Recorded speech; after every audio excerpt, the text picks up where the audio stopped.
we will see how we can connect to GitHub Copilot from Visual Studio Code. So first you need to go to extensions. In this extensions, search for GitHub Copilot. So you can see various options over here. So go to GitHub Copilot chat here and try to install this. I have already installed this into my VS Code.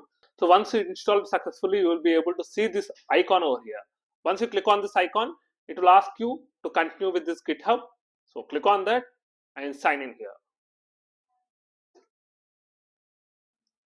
So once you are done with this, open the VS Code and yes, this is ready. So you can do whatever you want. So I'm going to app.js and I will ask this, what is this component about? So you can see the various options here, like cloud and agent mode, different agents here.